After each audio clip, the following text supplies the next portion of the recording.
Hello বন্ধুরা, আমি স্বপন দেবনাথ। আজকে আমরা খুব সহজে আঁকবো একটা সুন্দর ছবি।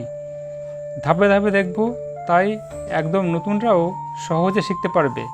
তো চলো একটা গল্প বলতে বলতে আঁকাটা শেষ করে ফেলি। রূপকথা গল্প, শিরোনাম জাদুর কলসি।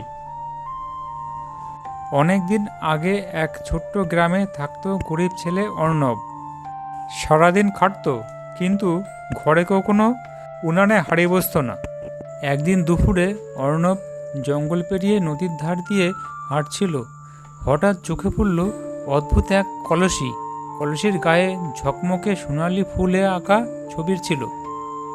হঠাৎ কলসির ভেতর থেকে শোনা গেল, আমাকে মুক্ত করো অর্ণব, আমি জাদু কলসি, তোমার দুঃখ দূর করতে এসেছি।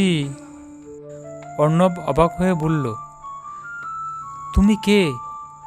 আমার নাম তুমি কিভাবে জানলে? কলসি উত্তর দিল, তুমি এক নিষ্পাপ মন নিয়ে আমাকে খুঁজে পেয়েছ। আমার ভিতরে যা কিছু রাখবে তা বহুগুণ বেড়ে যাবে। অর্ণব বিশ্বাস করতে পারছিল না। পরীক্ষা করার জন্য সে এক মুঠো চাল রাখলো কলসির ভিতরে। এক মুহূর্তের মধ্যে কলসি ভরে উঠল চালে। আবার এক টুকরো মাছ রাখলো। মাছ রাখতেই পুরো কলসি মাছে ভরে গেল। সেদিন থেকেই অর্ণবের ঘরে আর অভাব রইল না। তার মা খুশিতে কেঁদে ফেললেন। প্রতিবেশীরাও এসে সাহায্য চাইল।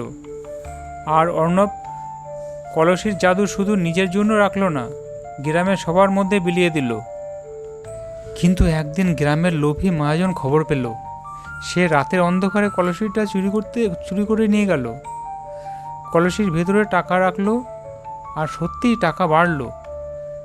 কিন্তু লোভ সামলাতে না পেরে সে নিজের মাথা ঢুকিয়ে দিল কলসির ভিতরে। তারপর কি হলো জানো? সে তার মাথা আর কলসি থেকে বের করতে পারল না। পরদিন লোকেরা দেখল মহাজন অদৃশ্য। কলসিটা আবার অর্ণবের ঘরে ফিরে এলো। অর্ণব তখন বলল, এই কলসির আসল শক্তি জাদু নয়, ভাগাভাগি আর দয়া। তারপর থেকে গ্রামবাসী কলসিটাকে মন্দিরে রেখে দিল, যাতে কেউ এটাকে নিজের স্বার্থে আর ব্যবহার করতে না পারে। আর অর্ণব হয়ে উঠল গ্রামের প্রিয় সন্তান। কেমন লাগলো আজকের গল্পটি? কমেন্টে অবশ্যই জানাবে।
এই ছবির কালার ড্রয়িং দেখতে স্বপন দেবনাথ আর্ট 2 চ্যানেলে ভিজিট করুন।